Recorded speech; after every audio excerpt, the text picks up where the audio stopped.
stay working? Are they stopping the Houthis? No. Are they going to continue? Yes. Israel Hamas युद्ध की वजह से लाल सागर में हालात अब बेकाबू हो गए हैं। यमन का आतंकी संगठन हूती लगातार इस इलाके में मालवाहक जहाजों को ये कहकर निशाना बना रहा है कि जब तक कि गाजा में हमले रुकते नहीं है तब तक वो इजरायली जहाजों को इस इलाके से निकलने नहीं देगा। लेकिन इजराइल के अलावा दूसरे देशों के जहाजों पर भी लाल सागर में हूती हमले कर रहा है और अमेरिका की अगुवाई में ऑपरेशन प्रॉस्पेरिटी गार्जियन जो सेना बनी थी वो भी हूती को रोकने में उतनी कामयाब नहीं हुई है जितना उसे होना चाहिए था। और अब इसको लेकर अमेरिकी राष्ट्रपति जो बाइडेन ने कहा है कि हूती पर एयर स्ट्राइक करने के बावजूद अभी तक लाल सागर में उसके हमले रुके नहीं हैं। लाल सागर में हूती लगातार मालवाहक जहाजों पर हमले कर रहा है और हूती पर अमेरिका के हवाई हमले जारी रहेंगे।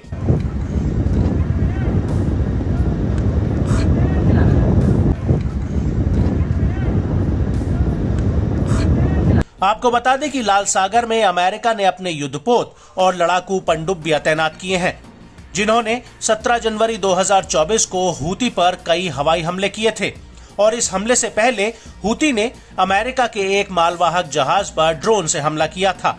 वहीं अमेरिकी सेंट्रल कमांड जो मिडिल ईस्ट में अमेरिकी सेना को संभालती है उसने हूती के इन हमलों को लेकर कहा है कि अमेरिका के हूती पर हमले उसकी अंतर्राष्ट्रीय जहाजों पर हमले करने की क्षमता को कम करेंगे।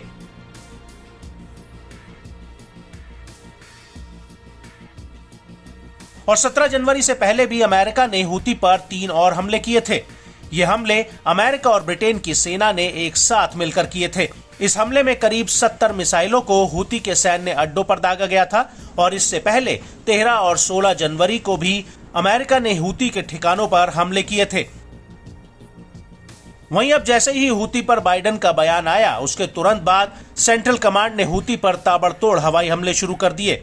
इस हमले को लेकर अमेरिकी सेना का कहना है कि हूती लाल सागर में एक मालवाहक जहाज पर हमला करने जा रहा था और 15 जनवरी 2024 को हूती ने अमेरिका के एक मालवाहक जहाज पर बैलिस्टिक मिसाइल से हमला किया था और 16 जनवरी 2024 को ग्रीस के एक जहाज पर हमला किया था जो इजराइल की तरफ जा रहा था।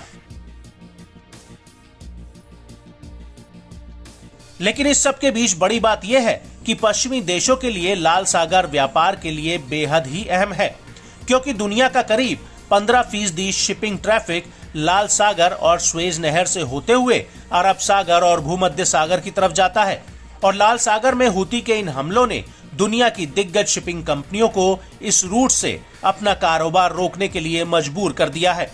इसकी वजह से अब मालवाहक जहाजों को दक्षिण अफ्रीका होते हुए एशिया और यूरोप के बीच कनेक्ट करना पड़ रहा है और शिपिंग कंपनियों के लिए ये रूट बेहद ही खर्चीला पड़ रहा है।